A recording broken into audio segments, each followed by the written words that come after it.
नमस्कार, मैं हूं रवीश कुमार। क्या अदालतें हाथ पर हाथ रखकर बैठी रहे? क्या अदालतें लोकतंत्र की बर्बादी का तमाशा देखती रहे? क्या अदालतें सरकार की मनमानी के सामने घुटने टेक दें? क्या अदालतें सरकार की तानाशाही के सामने नतमस्तक होने को मजबूर हो जाए? दोस्तों, आज जस्टिस BR गवई ने मोदी सरकार से यही सवाल पूछा है। आज जस्टिस BR गवई ने, बाबा भीमराव अंबेडकर साहब के सच्चे सिपाही ने मोदी सरकार से यह पूछा है कि क्या हम हाथ को बांध कर रखें? क्या हम तमाशा देखने के लिए जज बने? क्या अदालतें सिर्फ और सिर्फ सरकार की चरण वंदना करने के लिए बनी हैं? दोस्तों, आज जस्टिस BR गवई ने सरकार का सारा अहंकार तोड़ दिया है। इसीलिए मैं आप सभी लोगों से कह रहा हूं कि आप लोग कमेंट बॉक्स में जस्टिस BR गवई के बारे में 2-4 शब्द जरूर लिखें, क्योंकि आज जो खबर मैं आपको दिखाने जा रहा हूं, आज आप पेकाम गवई के बारे में 2-4 शब्द बड़ा गवई के बारे में आप सभी लोगों से परी परे गोने में सभी देशवासियों का सीना चौड़ा हो जाएगा। आज आप सभी लोग कहेंगे कि वाह जस्टिस BR गवई, वाह जज हो तो आप जैसा हो जो सरकार से बिना डरे ताबड़तोड़ फैसले ले सके, सरकार से बिना डरे अपनी बात मजबूती के साथ रख सके। आज जस्टिस BR गवई ने वही किया है। दोस्तों, सबसे पहले खबर देखिए ताकि आप सभी लोगों को खुशी मिले कि जस्टिस BR गवई जिस लिए जाने जाते हैं, जिस लिए पहचाने जाते हैं, ऐसे ही नहीं लोग उनको कहते हैं कि दूसरा बाबा साहेब, जो कि जस्टिस BR गवई के नाम से जन्म ले चुका है। जरा देखिए, खबर सामने आई है, हिंदुस्तान अखबार में खबर छपी भी है। लिखा है कि क्या अदालत हाथ बांधे खड़ी रहे और कहे कि हम कमजोर हैं? सरकार के वकील से CJI का सवाल। मोदी सरकार के वकील सॉलिसिटर जनरल तुषार मेहता से CJI जस्टिस BR गवई ने कहा कि क्या हम दुनिया को, क्या हम देश की जनता को यह कह दें कि हम कमजोर हैं, हम लाचार हैं, हम असहाय हैं, हम आप लोगों की मदद नहीं कर सकते, हम सरकार की चरण वंदना के लिए मजबूर हैं? क्या यह बोल दें? जस्टिस BR गवई ने मोदी सरकार के वकील से कहा कि हम हाथ बांधकर नहीं खड़े रह सकते, हम आपकी मनमानी को बर्दाश्त नहीं कर सकते। अगर कार्यपालिका सही से काम नहीं करेगी तो न्यायपालिका जवाब जरूर देगी, न्यायपालिका कार्यवाही करेगी। दोस्तों, मोदी सरकार का जवाब जाता है। सरकार यह चाहती है कि कार्यपालिका में जो कुछ भी चल रहा है, न्यायपालिका दखलंदाजी ना करें, न्यायपालिका हमारे बीच में रोड़ा ना बने, न्यायपालिका हमें संविधान का पाठ ना पढ़ाए, हमारी जो इच्छा हम करें, हमें कोई ना रोके। लेकिन जस्टिस BR गवई ने कहा कि ऐसा हो ही नहीं सकता, क्योंकि यह देश किसी एक व्यक्ति के फरमान से नहीं, बल्कि यह देश बाबा साहेब के संविधान से चलता है और बाबा साहेब के संविधान से ही चलेगा। जो लोग यह सोच रहे हैं कि प्रधानमंत्री हैं तो उनकी जो इच्छा वो करें, जो लोग यह सोच रहे हैं कि राष्ट्रपति हैं उनकी जो इच्छा वो करें, जो लोग यह सोच रहे हैं कि राज्यपाल है उनकी जो इच्छा वो करें, तो ऐसा नहीं होगा। सभी को संविधान के दायरे में रह के अपनी इच्छाओं को बांधना होगा। दोस्तों, यहां पर देखिए लिखा भी है, क्या अदालत हाथ बांधे खड़ी रहे और कहे कि हम कमजोर हैं सरकार के वकील से?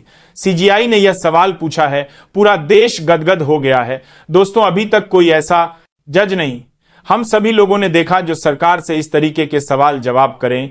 एक ही तो है, जस्टिस BR गवई। जब तक CJI है तब तक हम सभी लोगों को दिक्कत नहीं है। बाकी हम सभी लोग यही मांग कर रहे हैं कि उनका कार्यकाल अगर बढ़ जाए, अगर ये हो सकता है उनका कार्यकाल बढ़ जाए तो बहुत ही अच्छी बात है। बाकी सरकार के लिए तो आफत है। जरा देखिए, लिखा भी है, लिखा है कि उन्होंने कहा कि यदि कोई संवैधानिक संस्था गलती करती है तो समाधान की जरूरत है।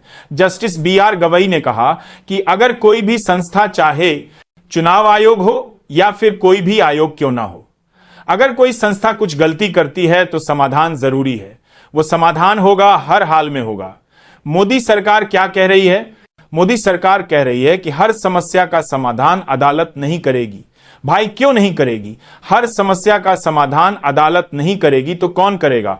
लेकिन जस्टिस BR गवई ने कहा कि अगर कोई भी संस्था कुछ गलत करती है तो गलत का विरोध होगा और उसका समाधान भी होगा। न्यायपालिका हाथ पर हाथ रखकर नहीं बैठेगी। देखिए, लिखा है, उन्होंने कहा कि यदि कोई संवैधानिक संस्था गलती करती है तो समाधान की जरूरत है। यह अदालत संविधान का ही एक अंग है। यदि एक संवैधानिक संस्था बिना किसी वैध कारण के अपना काम नहीं कर रही है तो फिर क्या अदालत को यह कहना चाहिए कि हम शक्तिहीन हैं और हमारे हाथ बंधे हैं? हमें कुछ तो निर्णय करना होगा। वहीं सॉलिसिटर जनरल तुषार मेहता ने कहा कि अदालत के अधिकार क्षेत्र पर ही सवाल उठाए। उन्होंने कहा कि ऐसे मामले को कोर्ट में ले जाना और उसका फैसला करना ठीक नहीं। अब यहां पर देखिए, मोदी सरकार के वकील ने कहा कि सारे फैसले कोर्ट ही नहीं करेगा, कुछ फैसले सरकार भी करती है और कुछ ऐसे मामले हैं जिन्हें कोर्ट तक नहीं लाना चाहिए, और अगर वो मामले कोर्ट में आ रहे हैं तो कोर्ट को मना कर देना चाहिए कि जाइए सरकार के पास जाइए, सरकार इस समस्या का समाधान निकालेगी, कोर्ट नहीं। मोदी सरकार यह कह रही है कि हर मामला न्यायपालिका में ना जाए, कुछ मामले हमारे पास आए, हम उसका निपटारा करेंगे।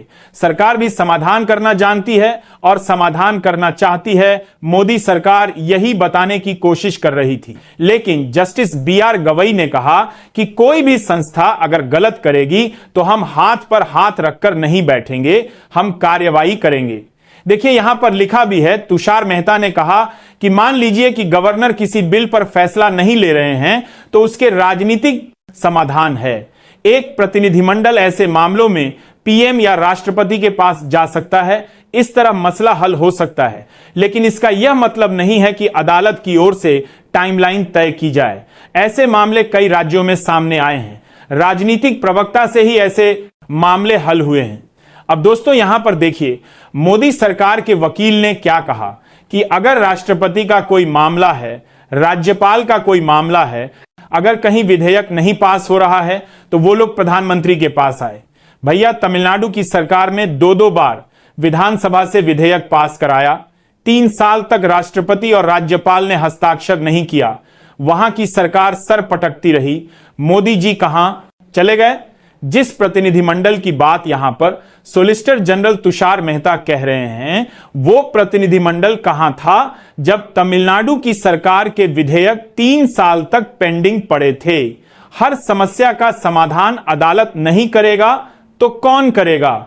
अब यहां पर मोदी सरकार के वकील ये कह रहे हैं कि अगर राज्यपाल ने, राष्ट्रपति ने किसी मामले को संज्ञान में नहीं लिया तो आप उनको सीधा समय सीमा से बांध रहे हैं। यह सही नहीं है भाई। क्यों सही नहीं है? राष्ट्रपति को अधिकार दिया गया है, समय सीमा से बांधा गया है कि 3 महीने के अंदर विधेयक पर आप निर्णय लीजिए। क्या दिक्कत है? 1 महीना राज्यपाल को दिया गया है तो बहुत है, इतना समय तो बहुत है, और कितना समय चाहिए इनको?